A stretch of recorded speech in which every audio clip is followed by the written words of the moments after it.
compromissos oficiais estão começando, mas os times ainda falam em nomes e quem sabe Anderson no Internacional.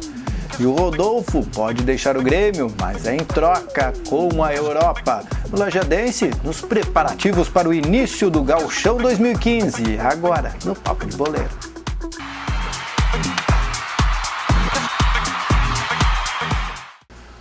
Os compromissos oficiais começam nesse fim de semana para os clubes gaúchos. A partir de sábado tem Gauchão 2015 e o Lajadense, o que importa é no domingo, mas os preparativos já estão intensos. Primeiro, porque tem que garantir a venda do ingresso. Segundo, porque tem que botar um time dentro de campo pronto para enfrentar o Internacional e, quem sabe, ganhar a Recopa, Diogo Bode.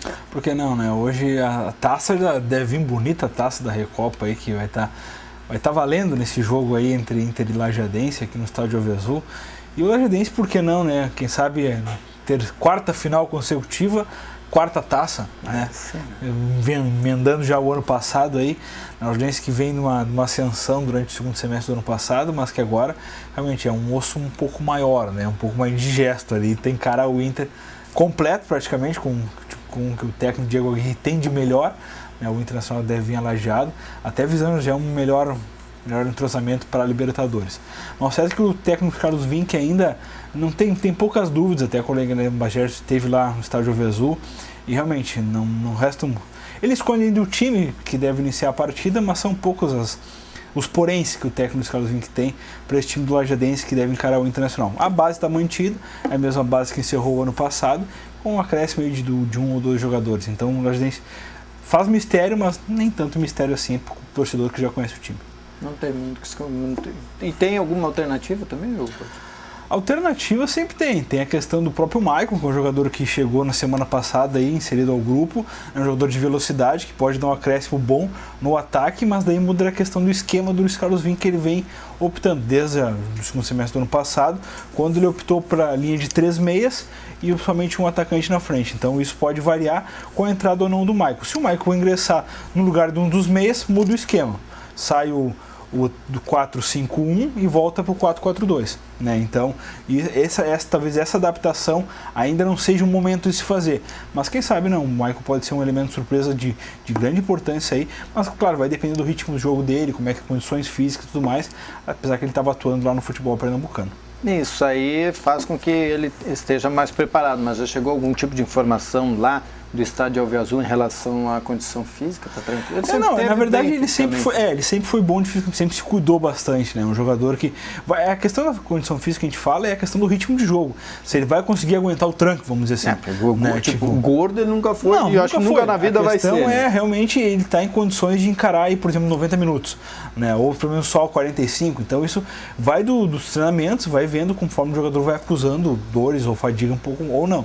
Então, mas isso aí vai com o ritmo também. Eu acho que no início agora ele deve ser uma opção de banco, né? Talvez para um segundo tempo, de repente um fator novo, de repente um ataque do Lajadense em caso de perdendo ou até em caso de querendo ganhar, vamos dizer assim.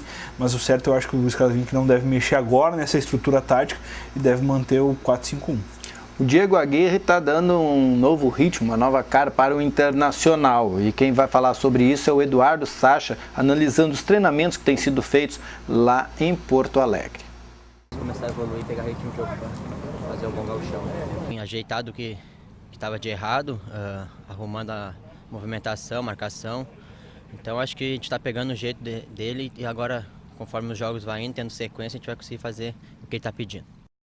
E o Sacha não foi de sorte ano passado, né? Quando ele começou a deslanchar, ele caiu. É um jogador que deu uma consistência ofensiva bem diferente pro Inter, né? Engatilhou em umas 2, 3 vitórias seguidas, o time do Abel Braga na época, e aí que sofreu a lesão e o Inter já não conseguiu mais suprir a ausência dele. Esse ano voltou diferente, tá? Fez pré-temporada e tudo mais, surge como uma opção aí de titularidade até, brigando até com o Valdívia, que também encerrou o ano em alta. Então o Sacha é um bom jogador, eu acho que é o momento dele agora, fazendo de repente uma dupla de ataque veloz com a questão do Nilmar, né? O Nilmar, lembrando talvez que não jogue agora na estreia, né? Ele não treinou 2 dias seguidos, sentiu um desconforto muscular, talvez o Eduardo Sacha esteja uma novidade no ataque, pode ser o Vitinho, né, que é um jogador contratado recentemente, veio por empréstimo lá do leste europeu e pode fazer sua estreia já com os titulares, né, mas isso aí vai depender agora do treinamento de sexta-feira, o que vai definir ou não. Mas o jogador Sacha é um bom de grupo, bom de plantel, é um jogador que tem uma resposta muito importante quando precisou. É impertinência minha ou o Nilmar é um menino meio fraquinho? Não é. Digo fraquinho fisicamente de vez em quando. O Nilmar realmente, ele tem uma questão de... o histórico dele já de lesões é muito grande, né? Então, talvez agora, o que vem lá de Porto Alegre, que o jogador sentiu a pré-temporada, né? Mas ele não fez sozinho a pré-temporada, né?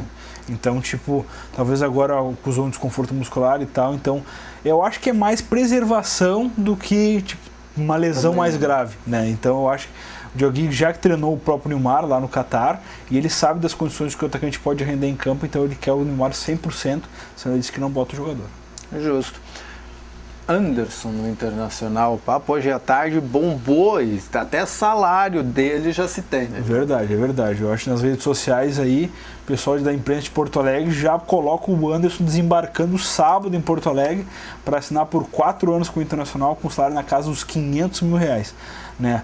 De São Paulo vem informação lá que o Manchester United, dono do passe do jogador, liberou já o atleta para assinar com o Inter, né? O Anderson é esperado aí, quem sabe, nesse final de semana mesmo, mas o certo é que amanhã, numa reunião entre o Vitório e o Pif, presidente do Inter, e os representantes do jogador, empresários e tal, devem se reunir no Beira-Rio para concretizar a contratação do Anderson. O Anderson, que seria uma resposta ao não acerto do De Arrascaeta, né? Que acabou indo para o Cruzeiro. Mas eu acho que uma resposta de altura, né?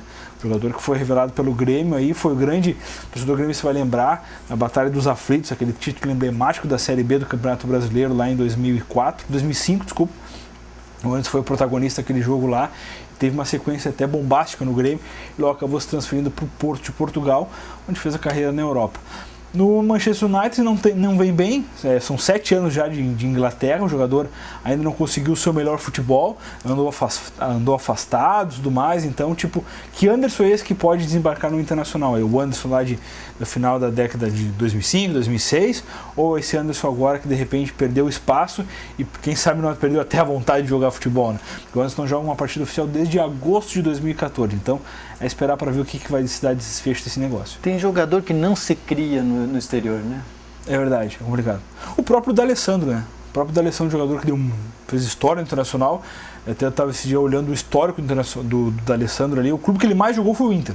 Ele jogou mais, inclusive, que o River Plate, o clube no qual ele foi formado.